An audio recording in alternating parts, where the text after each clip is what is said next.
Oh. Order. Oh. Right. Base. Forward. March. Left.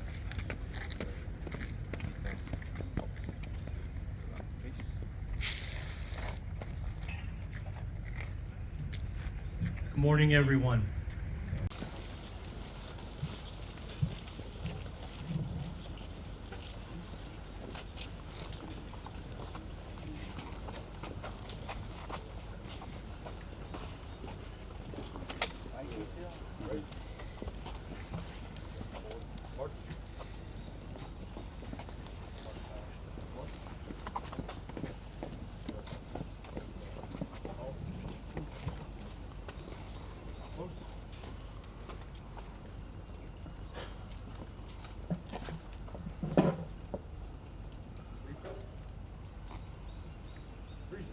Oh. Order. Oh. Right. Base. Forward. March.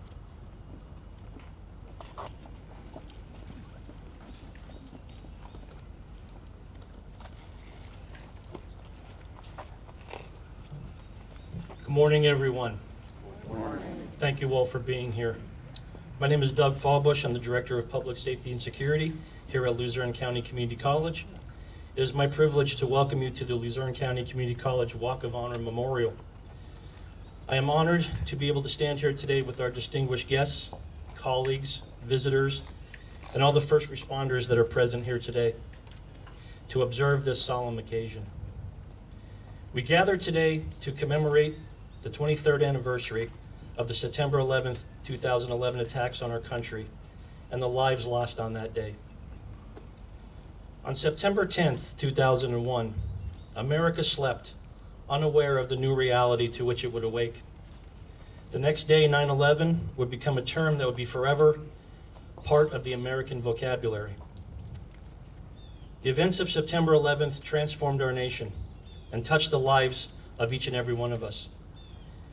It is difficult to believe that it has been 23 years since the deadliest attack on American soil occurred. Our ceremony today is and always will be a remembrance and a tribute to those who lost their lives that day.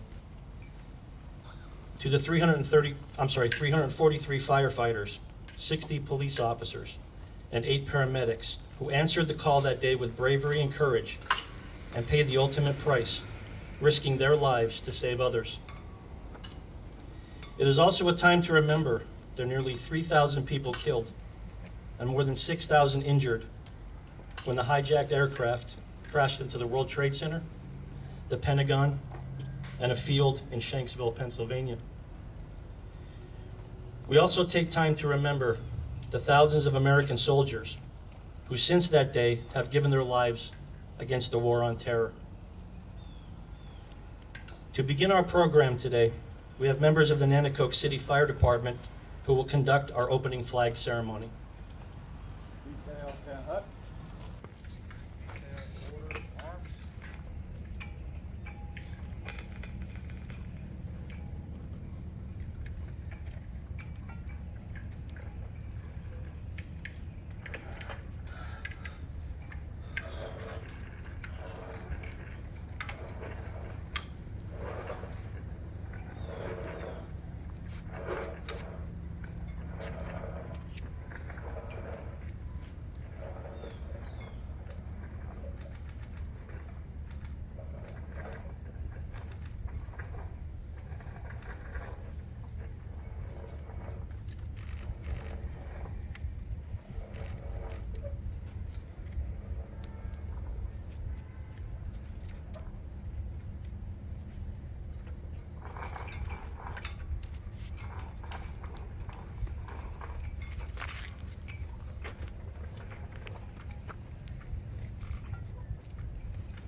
At this time, I'd like to welcome Pastor Craig Mark of the Ascom United Methodist Church, who will provide this morning's invocation.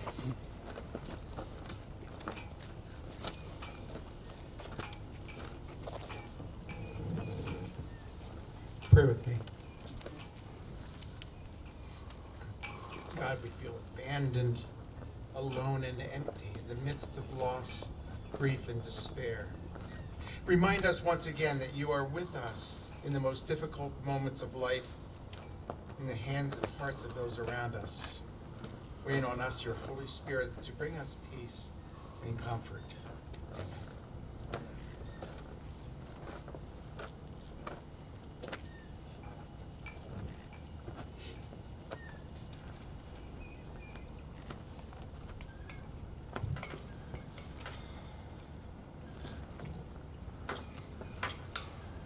Our national anthem this morning, unfortunately, will be played by me. Unfortunately, we had a scheduling difficulty.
At this time, our Pledge of Allegiance will be led by students from the Luzerne County Community College EMS program.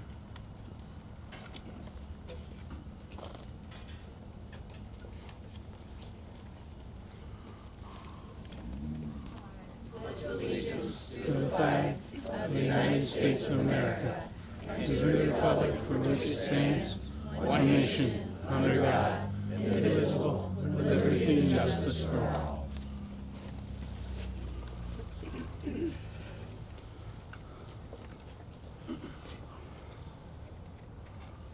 At this time, I would ask the Nanticoke City Fire Department, under the command of Chief Mark Bonsall, to now perform the final alarm ceremony.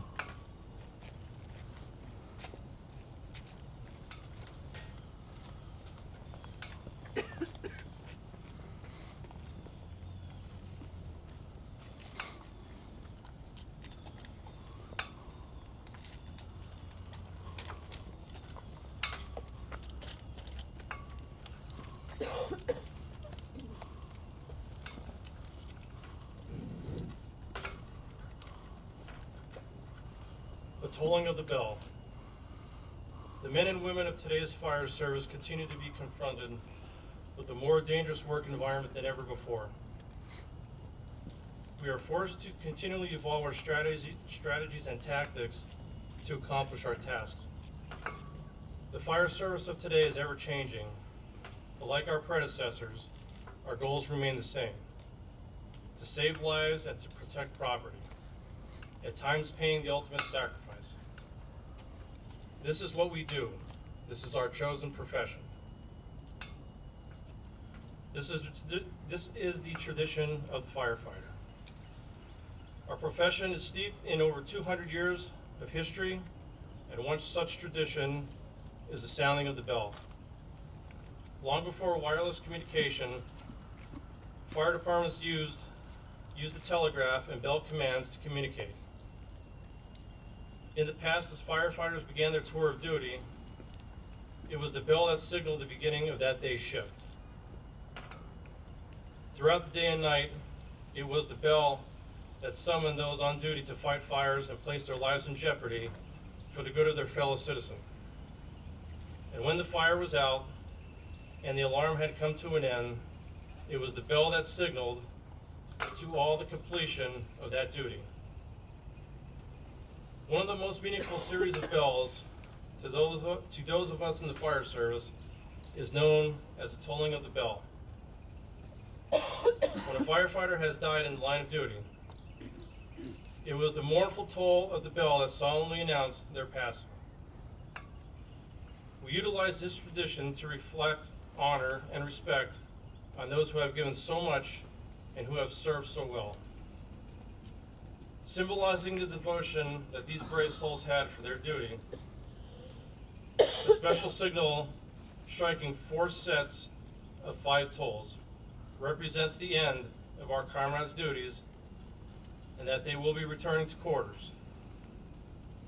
And so, as we gather here to memorialize those who have selflessly given their lives for the good of their fellow men, their tasks completed, their duties well done, we continue this tradition in esteemed honor of our brothers and sisters. May they all rest in peace. We will now toll the bell, 5555.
To offer his remarks, it is my privilege to introduce Luzerne County Community College President, Mr. John Udicek.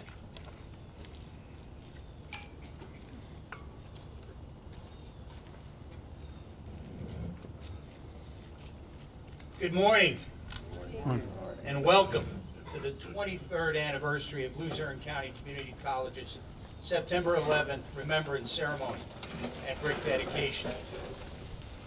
I'm John Udicek, President of Luzerne County Community College, and I am deeply, deeply honored to participate in what is one of the region's most enduring remembrance ceremonies for America's first responders who gave their lives in service to their country on that tragic day, September 11, 2001.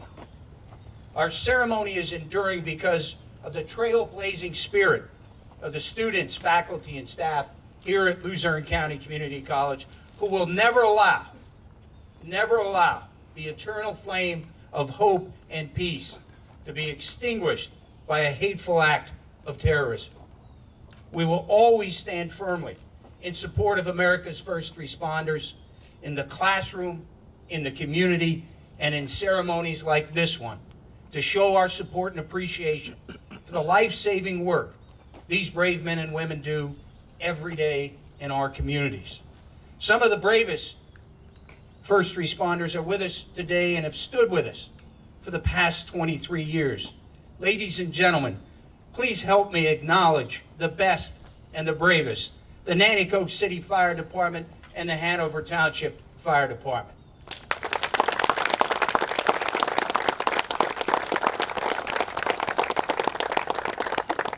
It is a great honor to share the stage today with distinguished Luzerne County Community College graduate and Wilkes-Barre City Fire Chief Jay Delaney, our remarkable student representative, Tabitha Cortez, and Doug Fabush, our Director of Campus Safety and Security. Thank you all from the bottom of my heart for participating in this very special day for the country and for our campus community here at Luzerne County Community College. You will all bring a powerful and passionate voice to this remembrance ceremony, a ceremony born of tragedy and a mother's enduring love for her son.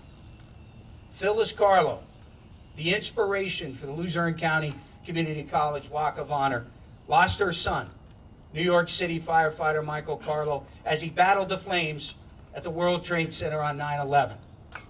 But she never gave up the warmth and power of his memory, which through this enduring ceremony, we will ensure that the memory of Michael Carlo and all of America's first responders will never, never be forgotten. Thank you.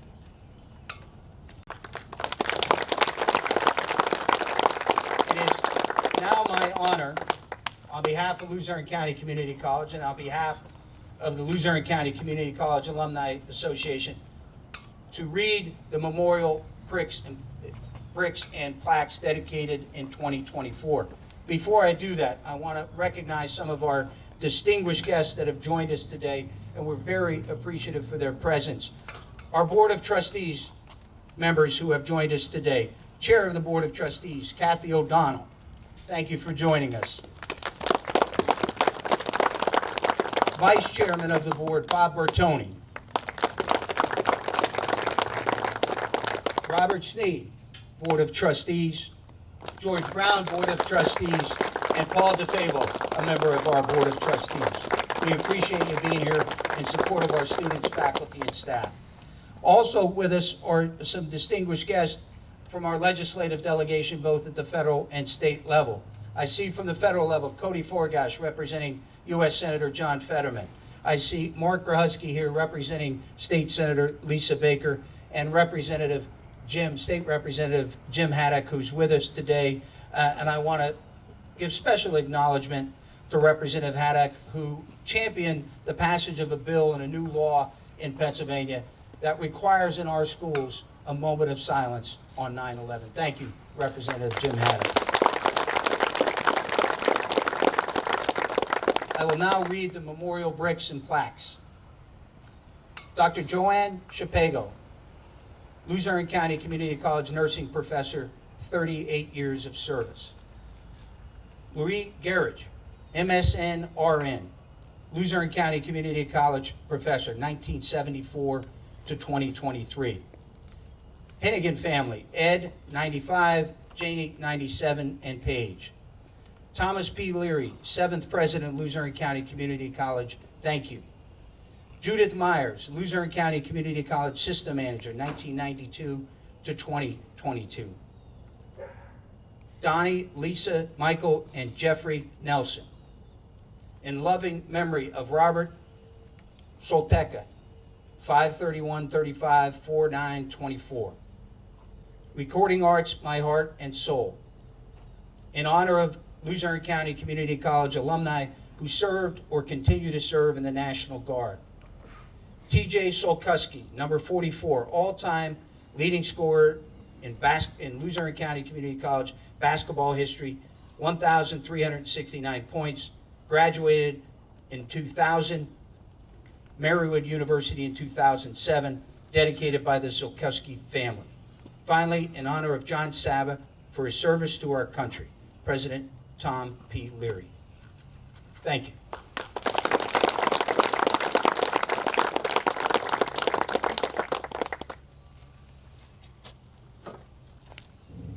Thank you, President Udicek.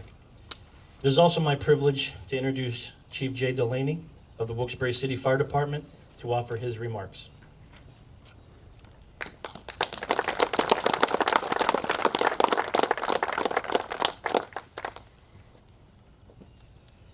To those of us in the fire service, today's not a good day. It's a solemn day. I look at the next generation of first responders behind me, and I just hope they'll listen to a few of my words from my experiences on September 11th of 2001, I was sitting in my office at fire headquarters in Wilkes-Barre, and my office manager came in and said, Chief, you really need to come into the kitchen. Something really bad happened in New York City. And I said, okay, I'll be right in. She said, no, I think you really need to come in right now. I left my office. I walked into the kitchen just as the South Tower got hit. I saw the plane go right into it, and the first thing that came to my mind is, are we at war? It looked that way to me, like we were at war. And then the other, between Shanksville and the Pentagon, something was radically wrong. And those of us in the fire service, I mean, you might think, well, why would Wilkes-Barre worry? We all worry when we have federal institutions, state office buildings, and we became really concerned. So the next few days ensued. Then Mayor Tom McGroarty said to me, why don't you get a contingent of folks and go to New York City? And I said, well, that's not the way it works, but we will contact their Office of Emergency Management, which I did. They wanted supplies. They didn't want firefighters or police officers. They wanted supplies. We got a contingent together, Wilkes-Barre Police and Fire. The mayor's office delivered them to New York City on September 14th or 15th. We left about 1 o'clock in the morning. We arrived at West 34th Street near the Javits Center, and it was just such a solemn place to be. Our staging area was about the size of a football field. It took us about 3 hours to get offloaded. Now, during that 3 hours, it changed my life. I got to watch tractor trailer after tractor trailer after tractor trailer flatbed with metal, sort of like what's behind me, but a lot bigger. I'm saying I probably witnessed about 100 flatbeds going by with twisted metal. The next thing that happened seriously changed my life. This staging area is where the on-duty firefighters and the off-duty firefighters were changing. And 2 busloads of firefighters that just came from ground zero just got offloaded.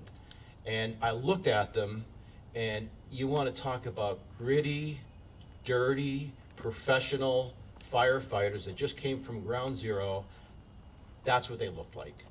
So I made eye contact that I had a Wilkes-Barre Fire patch on. This one fellow looked at me, and I looked over at him. And we didn't exchange a single word, but we hugged each other. When he turned and walked away from me, God strike me dead if I'm lying on this, his helmet said, "Oh God, please help us," in black magic marker. Now think of a New York City firefighter, the best in the world, and this gritty 40-something-year-old firefighter had a magic marker on the side of his helmet. "Oh God, please help us." That's what was going through the minds of those firefighters. They were at ground zero, looking for bodies, extinguishing hot spots in an environment that you shouldn't even be breathing in. That's what they did. Now, there are some special acts. Certainly, there are 3,000 souls, people who lost their lives. We talked about the 343 firefighters. It's my duty to tell this next generation, prepare for this. Those 343 firefighters and 71 police officers, when they arrived on scene, there were people that were jumping from the top floors. Remember, when the jets hit Tower 1 and Tower 2, it annihilated the upper floors, and there was no way for those people on the upper floors to get out.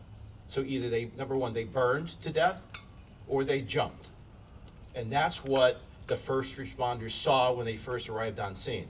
Now they go into the lobby, and there's good command and control, but there's 9,000 people in Tower 1 and Tower 2 that need to get out. Who's going to organize them to get out but the fire department? And they did. But when they were in the lobby of Tower 1 and Tower 2, all they could smell is jet fuel, because when each one of the planes hit, it didn't all explode and catch on fire. What didn't burn went down the stair towers, went down the elevator shafts, and into the lobbies, and they could see that.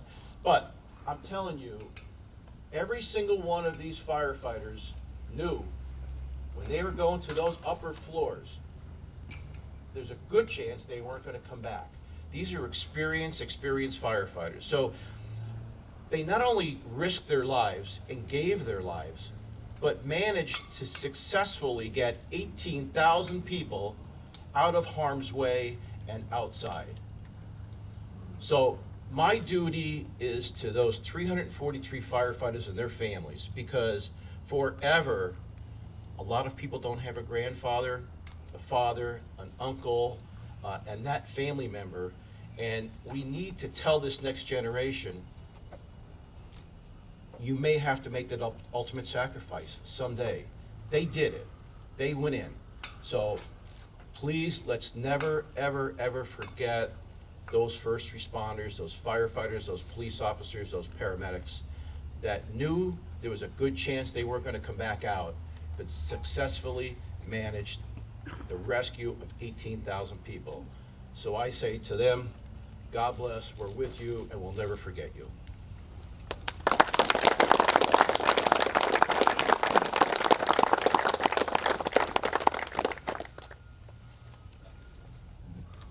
Thank you, Chief Delaney, for sharing that story. Much appreciated. At this time, I'm also honored to introduce Luzerne County Community College student and U.S. Army veteran, Tabitha Cortez.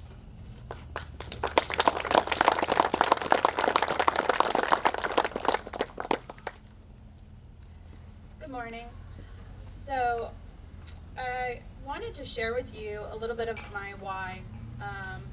So when I was 16, that's when September 11th, 2001, I was in 10th grade in economics. And at that time, I feel like there was a real fire set under many Americans. They were angry, they were sad, and I felt that as well. I tried to join the Army my junior year, but my parents they wanted me to wait. They wanted me to take a breath and graduate and then decide. So I did a year here after graduating. I did 2 semesters. And that May, I decided to enlist in the United States Army. And I felt very moved to do that. And a lot of that had to do with 9/11. I felt like it was my duty, and it was a call to service that I felt from within. So even now, I'm a pre-nursing student. I applied to the program. I'm finishing my general studies. And that very much still carries with me, that call to service for our community. And I think that it's very important that ceremonies like this continue to happen so that we don't forget, because 23 years has gone by and we have generations coming up that need to remember, what we went through as a country and how we came together as a country. And I just think that's very important for everyone to always keep in mind and to always remember and to never forget any of our fallen. So that's all. Thank you.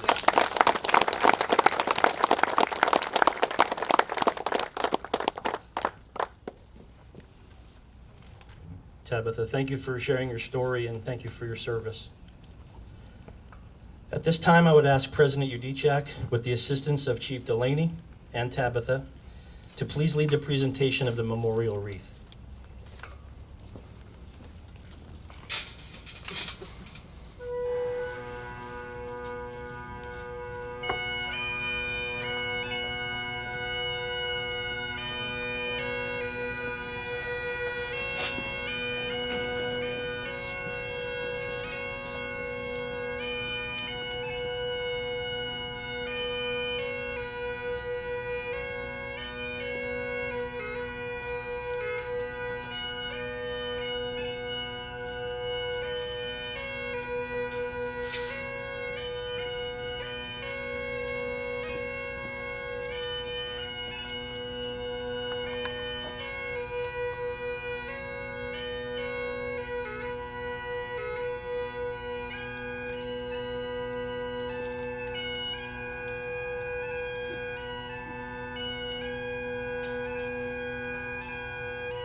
At this time, I'd ask Pastor Mark to please lead us now in the benediction.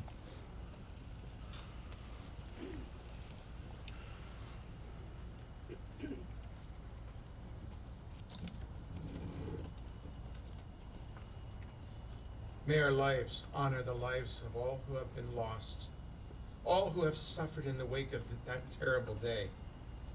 May we honor them with our eagerness to work for a world in which our lives are not swallowed up in violence, but in which we are set free to be the people God needs us to be. God has not placed us at each other's mercy, but in each other's care. May the Spirit of God enlighten us, transform us, and lead us into life. Amen.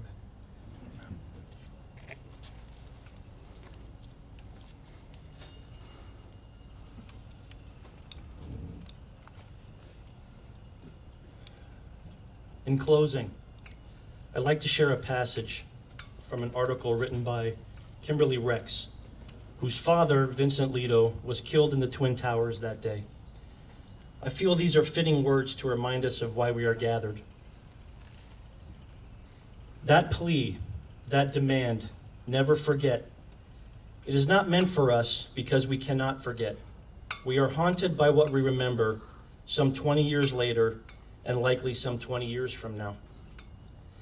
As if each year, when the calendar slowly moves towards September, the little things like the slight chill of a fall breeze or the scent of leaves at my feet don't settle my stomach, hard and knotted, as if my body doesn't remember muscle memory of grief, as if we could forget, as if we could let go. It does not matter how many years pass. 20 years have not erased that day for us. No amount of time could. Not for us who lost someone that day, not for those who fled the buildings, crowded into stairwells of confusion and fear.